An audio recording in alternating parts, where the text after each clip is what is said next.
Good afternoon. Not that kind of Christian here again.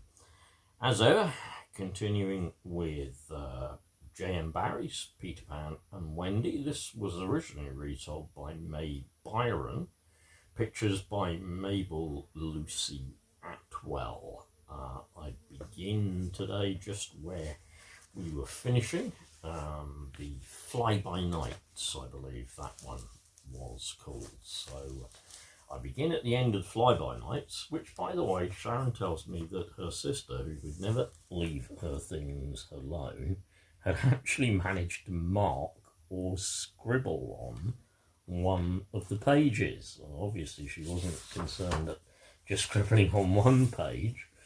She decided she'd scribble on some more. That's actually quite a wonderful thing to find out from my wife about this book. We're up to page 50 now, Peter Pan and Wendy, The Fly-by-Nights.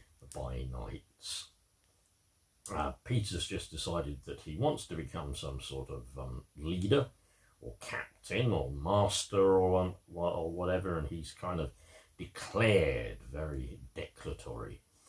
He says, "Every boy who serves under me," said Peter, "has got to promise one thing. So you must. It's this. If we meet Hook in an open fight, you must leave him to me. Don't go at him yourself." "Aye, aye, sir," said John. "I promise." Meanwhile, Tinker Bell was lighting their way quite nicely by going round and round them as they flew. They couldn't see much of the island below them, but they could see Peter and each other. Peter stopped every minute or two and listened, if he could poise in the air like a bird, staring down through the darkness. Then he would go on again without explaining anything. This made the children rather uneasy, but they thought he must know what he was about. By and by he suddenly said, Tink tells me the pirates sighted us before it was dark." "Oh dear. And they've got out their big gun, Long Tom." They can see Tink's light, of course, and they're likely to let fly because they know we must be near it. "Oh, Wendy! Oh, John! Oh, Michael! Oh, Peter!" they all three cried.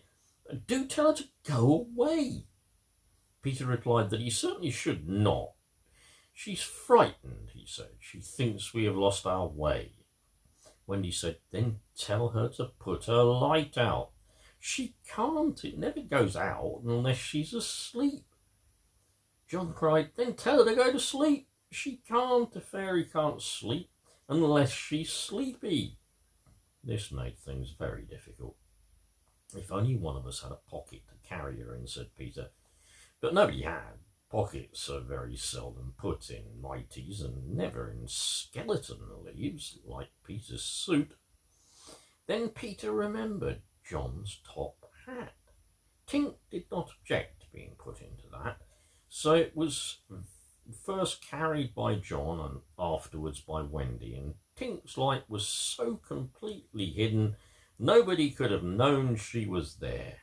It was very dark without her, though, and everything was so still, except for a few queer sounds, which could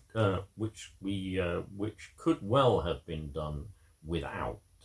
But the children found it darker and lonelier than ever. They went on flying through the silent night, and at last Michael whimpered that he didn't like it being so lonely. He said, if only something would make some noise. It did. There was an enormous bang which echoed like the roaring of a lion all around them. The pirates had fired Long Tom on the chance of hitting Peter or someone, and this explosion did a lot of harm, for it scattered all the children away from each other. John and Michael found themselves all alone. Peter was blown out to sea. Wendy was blown upwards, carrying Tinker Bell in the hat. It was a pity Wendy did not drop the hat, for Tink, who hated her, at once came out of it and tried to get rid of Wendy. Tink could only be one thing at a time, either all bad or all good. Boy, don't we know that. Just at present, she was all bad.